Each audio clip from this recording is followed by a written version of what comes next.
ഒരു സ്കൂട്ടറിൽ 4 പേർ ഇരുന്നു കൊണ്ട് സാഹസികയാത്ര. പത്തനംതിട്ട മൈലപ്രയിൽ നിന്നുള്ള ദൃശ്യങ്ങൾ മാതൃഭൂമി ന്യൂസിന് ലഭിച്ചു. സ്കൂട്ടർ യാത്രികരെ തേടി മോട്ടോർ വാഹന വകുപ്പും അന്വേഷണം ആരംഭിച്ചിട്ടുണ്ട്. വിശദാംശങ്ങളുമായി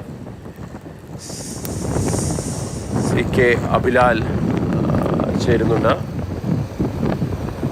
ഇതിലേക്ക് പോകുന്നതിന് മുമ്പ് ആ ദൃശ്യങ്ങളൊന്ന് കാണാം. 4 പേരാണ് ഒരു സ്കൂട്ടറിൽ പോയിക്കൊണ്ടിരിക്കുന്നത്. അതിന് പിന്നാലെ വന്ന ആളാണത് ചിത്രീകരിച്ചിരിക്കുന്നത്.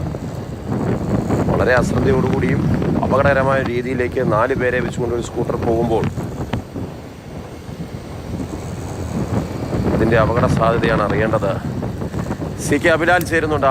അഭിലാൽ, എവിടെ നിന്നാണ് ഇങ്ങനൊരു സംഭവം ഉണ്ടായിട്ടുള്ളത്? MVDക്ക് ഇവരെ കണ്ടെത്താൻ വേണ്ടി സാധിച്ചോ? ഈ വണ്ടിയുടെ നമ്പരെങ്കിലും കണ്ടെത്താൻ പറ്റിയോ?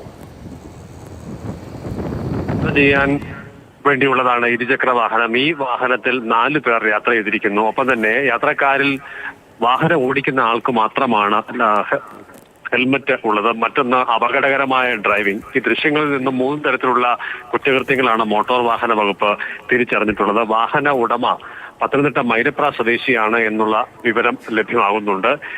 ഇവരുടെ പൂർണ്ണ വിലാസം അവർ മോട്ടോർ വാഹന വകുപ്പ് അധികൃതർ എടുക്കുകയും ഇവരെ ബന്ധപ്പെട്ട് ഉച്ചയ്ക്ക് ശേഷം RT ഓഫീസിൽ നേരിട്ട് വാഹനവുമായി ഹാജരാകാൻ നിർദ്ദേശം നൽകിയിട്ടുണ്ട്. ഇന്നലെയാണ് ഈ ദൃശ്യങ്ങൾ പകർത്തപ്പെട്ടത്. മൈലപ്ര ഗ്രാമപഞ്ചായത്ത് പരിധിയിൽ മൈലപ്രയിൽ നിന്നും കടമ്പരട്ടയിലേക്കുള്ള റോഡിലാണ് ഈ ദൃശ്യങ്ങൾക്ക് ആധാരമായ സംഭവം നടന്നത്. തൊട്ടു പിന്നാലെ പോയ വാഹനത്തിലെ യാത്രക്കാരനാണ് അപകടകരമായ ഡ്രൈവിംഗിന്റെ ദൃശ്യങ്ങൾ പകർത്തുകയും പിന്നീട് അത് മാധ്യമ പ്രവർത്തകർക്കും ഒപ്പം തന്നെ മോട്ടോർ വാഹന വകുപ്പ് അധികൃതർക്കും പങ്കുവച്ചത്. 4 പേർ, അതിൽ ഓടിക്കുന്ന ആൾക്കും ഏറ്റവും പുറകിലിരിക്കുന്ന ആൾക്ക് ഹെൽമെറ്റ് ഉണ്ട്. 2 പേർ ഹെൽമെറ്റ് ഇല്ലാതെ പേരും ഹെൽമെറ്റ് വെച്ചാലും ഇത് ഒരിക്കലും അംഗീകരിക്കാൻ കഴിയില്ല. 2 പേർക്ക് മാത്രം യാത്ര ചെയ്യാൻ കഴിയുന്ന വാഹനത്തിൽ 4 പേർ പോകുന്നത് വളരെ അപകടകരമാണ്. ഇത്തരം അപകടങ്ങൾ ഉണ്ടാക്കുന്ന ഈ വളവുകളിലൊക്കെ നിയന്ത്രണം വിട്ട് അപകടം ഉണ്ടാകാൻ സാധ്യതയേറെ. ഒപ്പം